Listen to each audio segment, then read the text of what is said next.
कौन है ये खाटू श्याम जी? 3 बाण से पूरा महाभारत समाप्त करने का काम संकल्प ले रखा था। कौन? बर्बरीक जी ने।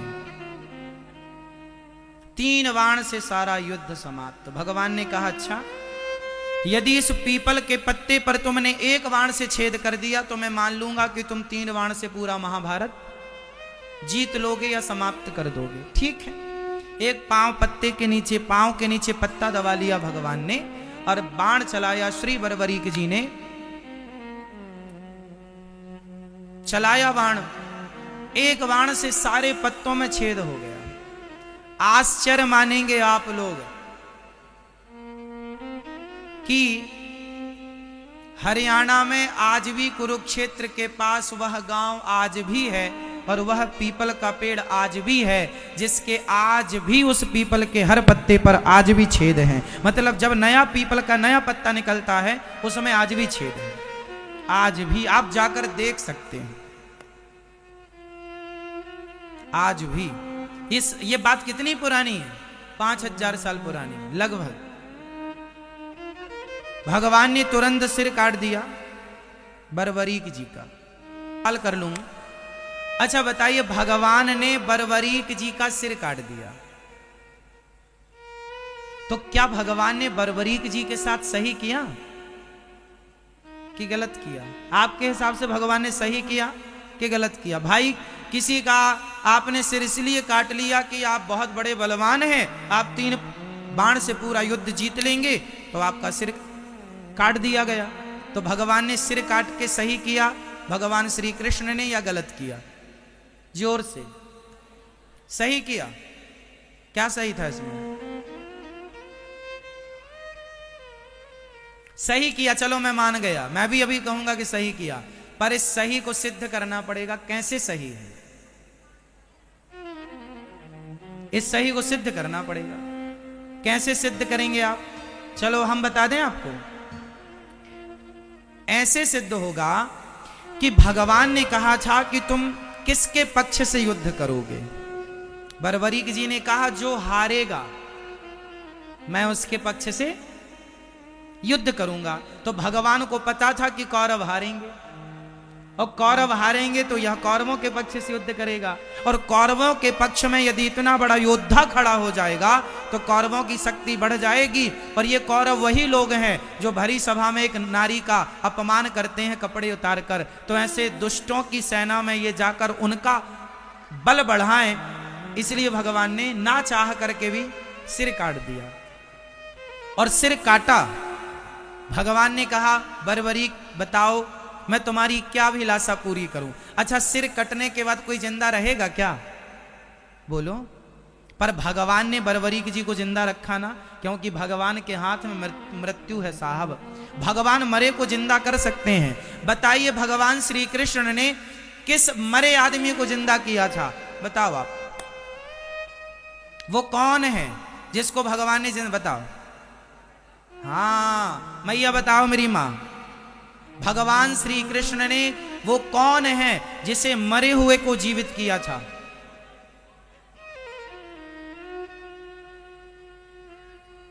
चलो भैया बताओ।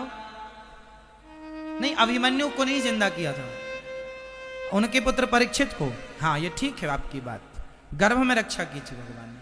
पर एक और ज्वलंत बात, गुरु जी का पुत्र सांदीपनी उज्जैन में रहते थे। गुरु जी सांदीपनी जी उज्जैन में रहते थे, जहां भगवान श्री कृष्ण पढ़ने गए और 64 दिन में 64 कलाएं सीखी। जहां पर सुदामा जी से भगवान की मित्रता हुई, वहां पर जब पढ़कर भगवान आने लगे तो भगवान ने गुरु जी से कहा, गुरु जी मैं आपको दक्षिणा में क्या दूं? तो गुरु जी ने कहा कि अपनी मां से पूछ लो। तो गुरु माता से पूछने गए, गुरु माता जी आप बताओ क्या चाहिए? गुरु जी तो कुछ कह नहीं रहे हैं। तो गुरु माता ने कहा, कन्हैया तुम हमें छोड़कर ना जाओ, यही हमारी गुरु दक्षिणा है। भगवान ने कहा, मां मुझे तो जाना पड़ेगा, कुछ और मांग लो। तो फिर एक काम करो, मेरा बेटा था वो मर गया था, कई साल पहले मर गया था, उसकी बॉडी भी खत्म हो चुकी थी, हड्डियों का भी पता नहीं था। हमें जिंदा करके दो। अब भगवान हो, अब भगवान तो भगवान है, ठीक है चले यमराज के पास, चलो हमारे गुरुजी के बेटा को लाओ। महाराज बेटा की आत्मा तो है, सूक्ष्म शरीर तो है, शरीर का आता पता नहीं है। भगवान बोले शरीर हम बनाएंगे, लाओ। शरीर आत्मा ली, सूक्ष्म शरीर लिया, और भगवान है वो साहब, भगवान है जो एक उंगली से पहाड़ उठाने की ताकत। उन्हें सामान्य पुरुष ना कहा करो, सामान्य इंसान सामान्य पुरुष मानना भी अपराध है। गुरुजी के मरे हुए पुत्र को शरीर बनाया भगवान ने अपने बल से, और आत्मा डाल दी, जिंदा करके दिया था गुरुजी का बेटा। ऐसे भगवान है, जो भगवान गुरु पुत्र को जीवित कर सकते हैं, वो बरबरीक जी के कटे हुए सिर को बचाए रखें, इसमें कोई आश्चर्य नहीं। अब भगवान ने कहा बताओ तुम्हारी क्या इच्छा है। बरबरीक ने कहा मैं आपके हाथ से मरना चाहता था, इसलिए मैंने जिद की आपसे, मैं आपके हाथ से मृत्यु चाहता था। भगवान बोले अब तुम मरोगे नहीं, इच्छा बताओ। बोले मैं महाभारत देखना चाहता हूं कि इस महाभारत में कौन योद्धा है। एक पर्वत के शिखर पर भगवान ने रख दिया कटा हुआ सिर, और कहा कि अब तुम्हें दर्द नहीं होगा, पीड़ा नहीं होगी, कोई कष्ट नहीं होगा। रखा, 18 दिन तक खूब युद्ध हुआ। युद्ध पूरा हुआ, पांडव जीत गए। कुछ दिन के बाद भगवान बरबरीक जी से मिलने गए पांडवों को लेकर। भगवान ने बरबरीक जी से कहा भैया बताओ कि महाभारत में तुमने सबसे बड़ा योद्धा किसे माना है, किसे आप बड़ा योद्धा मानते हैं। अर्जुन को लगा अपने ही नाम आएगा, गांडीवधारी। भीम भैया बोले हमारा गदा काम कर गया है। पर बरबरीक जी ने मुस्कुराते हुए कहा प्रभु इस महाभारत में मुझे आपके सुदर्शन चक्र के अतिरिक्त कुछ दिखाई ही नहीं पड़ा। पांडवों का अर्जुन जो जो बाण छोड़ता था अपने गांडीव से, वो 10 कदम पे जाके गिर जाते थे। वो तो आपका सुदर्शन चक्र उन्हें गति प्रदान करता था, उन्हें बल प्रदान करता था। अब अर्जुन को समझ में आया कि महाभारत के असली हीरो हम नहीं, ना करते हुए भी भगवान सब करते हैं। जैसे महाभारत में कुछ ना करते हुए मेरे कन्हैया ने सब कुछ किया, भगवान ना करते हुए सब कुछ करते हैं। तो बरबरीक जी से कहा अब तुम्हारी इच्छा बताओ।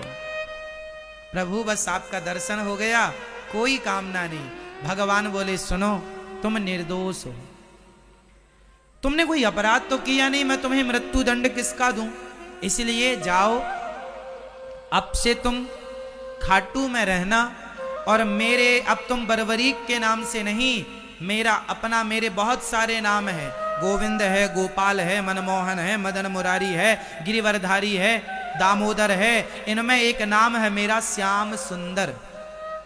तो जो श्याम नाम है वह श्याम नाम मैं तुम्हें प्रदान करता हूं। तुम जाओ और खाटू में निवास करो।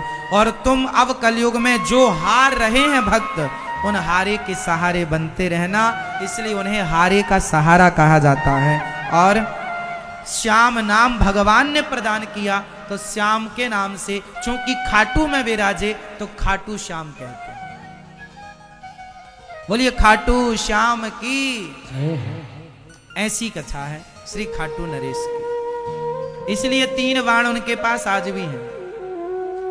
आप देखते हैं, दर्शन करते हैं, हारे के सहारे हैं। मतलब अब हारे के सहारे का मतलब ये नहीं कि तुम गलत काम करो और पुकार लो हे खाटू श्याम हम तो गलत चोरी करते करते पकड़े गए अब बचाओ। ऐसे हारे का सहारा नहीं है, जो सच के रास्ते पर है। और यदि उन्हें कोई कष्ट है तो भगवान चाहे आप कृष्ण नाम को पुकार लो, राम नाम को पुकार लो, खाटू श्याम नाम को पुकार लो, गोविंद देव जी को पुकार लो, जो सच्चे मन से जिनको पुकारेंगे, क्योंकि सब एक ही है, तो आप पुकार लें, भगवान उस रूप में आकर के आपकी मदद करते हैं। इसलिए आपको पहले सच्चा बनना पड़ेगा। भगवान सत्य के साथी हैं, झूठ के साथी नहीं है। झूठ का साथ बरबरीक देने चले थे तो भगवान ने उनका भी सिर काट दिया, हाँ या ना। इसलिए भगवान सत्य का साथ देते हैं, झूठ का नहीं। अब आप सोचेंगे हम झूठा काम करें और भगवान रक्षा करें, इसलिए सच्चे काम करिए और आगे बढ़ते रहिए। तो ये भगवान आनंद के सागर हैं। भगवान का चिंतन करो, भगवान परम आनंद को प्रदान करने वाले हैं। संसार में जो सुख है वह क्षणिक है, इसलिए संसार का काम करना चाहिए, पर काम करते हुए बस ये याद रखे रहो कि हे नाथ मैं आपको कभी, सब बोलो मेरे संग, बोलो हे नाथ मैं आपको कभी भूलूं नहीं, हे नाथ मैं आपको कभी भूलूं नहीं। सदा भगवान का स्मरण। ऐसे भगवान सतचित आनंद विश्व की उत्पत्ति पालन संहार करने वाले ऐसे भगवान श्री कृष्ण को, राधा सहित श्री कृष्ण भगवान को हम बारंबार नमस्कार करते हैं। श्री कृष्णाय वयम नुमः।